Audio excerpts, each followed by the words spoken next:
Our next one is recoil angular range.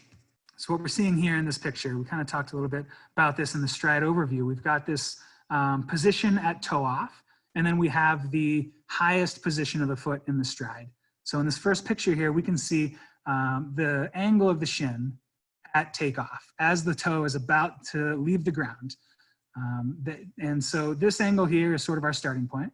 When we look at the second one, the maximal shin angle, this is the foot at its highest point. And if we look at the angular range of the two, sort of the distance that that foot travels through that angular range between these two pictures, that is what we're reporting here. So this is how high the foot lifts after leaving the ground. So why is this important? Foot recoil. This is something that is maybe, of these metrics, something I've talked about or heard about the most as an idea, is this idea of the foot sort of reaching the hips, or how high the foot lifts after leaving the ground, recoiling.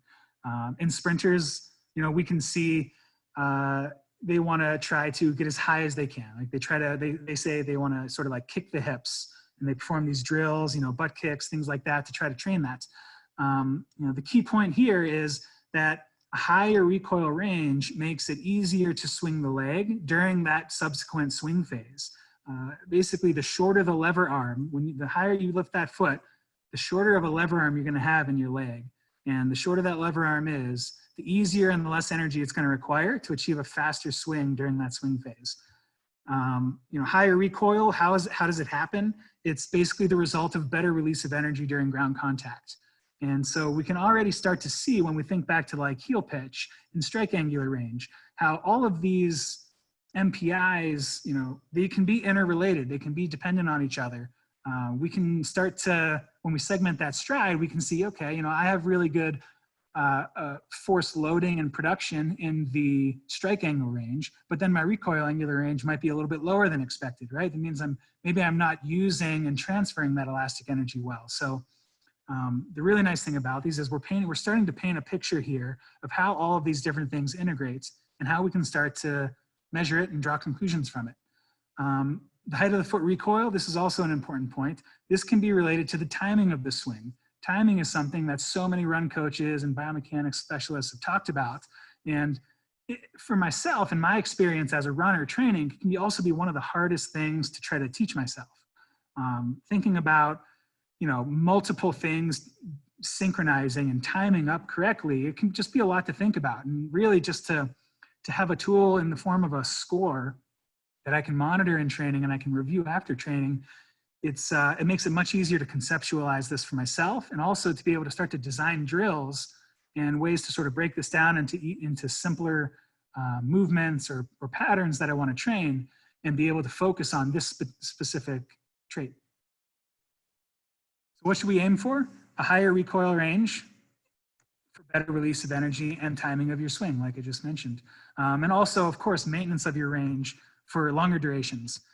With the elite athlete data here, we've got our 203 marathoner, we've got a 218 marathoner, and we can see some numbers. These are, roughly 332, 338 per kilometer pace, 320 per kilometer pace, 255, 3 minutes per kilometer pace. So for these guys, this is, kind of easy, a moderate tempo, and a little bit fast. We can see across both of them pretty good numbers. This is what I would consider pretty high ranges. They're really just in general, they're getting pretty high recoil range. They're using that elastic energy pretty well. Where the interesting points come in here is, for each of these runners, we can start to look at things like, how symmetrical am I? Is there one leg that is not releasing this energy or transferring it well as much as the other? As I train, as I get into a longer run, do I start to see this like asymmetry develop greater? Do I start to see other changes in the height, things like that? So with a good point here is, with the 218 marathoner, at these different paces, the relationships between them are not always constant. And you can see at certain paces, there's a little bit greater asymmetry. At other paces, maybe a little bit more of a habitual training pace. Maybe the asymmetry lines up, it becomes a little bit more symmetrical. So this can be really specific to how you're training. And that's a powerful tool for me, because it's not, in building a resilient or a well-rounded athlete, we can't just look at where we always train. We've got a couple, certainly as runners training for a specific event, we've got these areas where we tend to focus a lot of energy and attention in our training, specific paces we fall into, right? And I think part of being well-rounded is having a scope for how things change when you get a little bit outside of that. Because I don't know about you, but for a marathon, I am not running the exact on point same pace from start to finish for that race. What happens is you've got a range. You've got a little bit, some periods where you're a little bit below your goal pace, some periods you're a little bit above the goal pace. And if I don't take a look at some of those other possibilities that I'm going to be encountering in training and racing, then I'm really limiting my scope to only what I think is ideal or what I think is, going to be the reality in the race, when that may not be the case. So the key here is, look at different paces, see how things change. It may not always be the same relationship or the same type of data that we expect to see.